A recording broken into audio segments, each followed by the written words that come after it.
saudara-saudari yang dikasihi Tuhan Yesus, kita berjumpa lagi dalam perenungan firman Tuhan hari ini.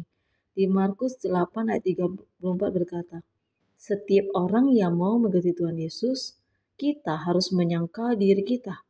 Kita harus memikul salib kita dan kita mengikuti Tuhan Yesus. Nah, seperti apa sih kita menyangkal diri kita? Nah, sebagai pengikut Kristus yang sungguh-sungguh, kita itu sudah berbeda dengan dunia. Seperti apa?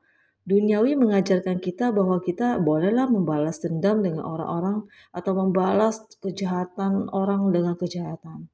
Tetapi kalau Tuhan Yesus mengajar kita apa? Kita membalas kejahatan dengan kebaikan. Berarti itu menyangka diri kita. Rasanya sakit banget kita disakiti orang. Tetapi kita harus membalas orang menyakiti kita itu dengan kebaikan. Dengan sukacita kita memberi kepada orang-orang yang menyakiti hati kita. Memang itu tidak gampang.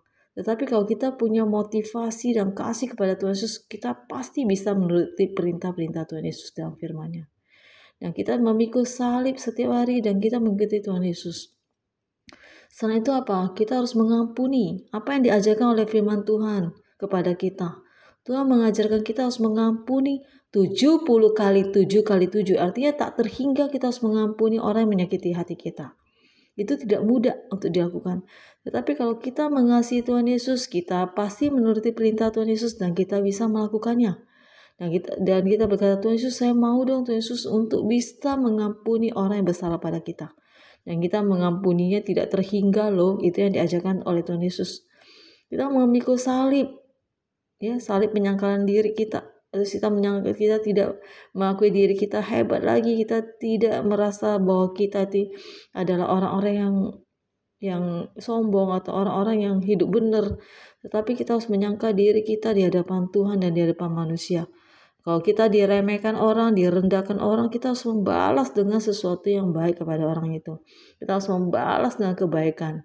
Itu menyangka diri kita, itu mengikut salib kita.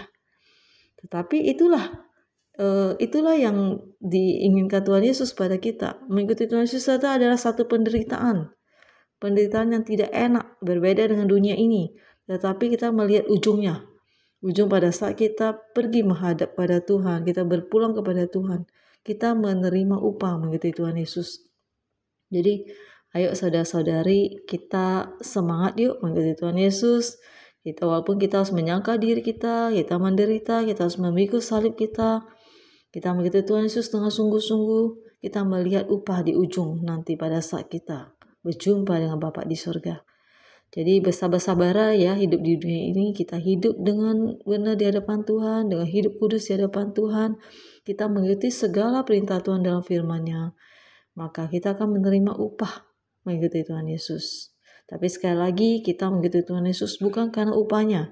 Tapi kita mengikuti Tuhan Yesus karena kita mengasihi Tuhan Yesus. Ayo kita sama-sama bisa melakukan firman Tuhan ini. Terima kasih, Tuhan Yesus memberkati.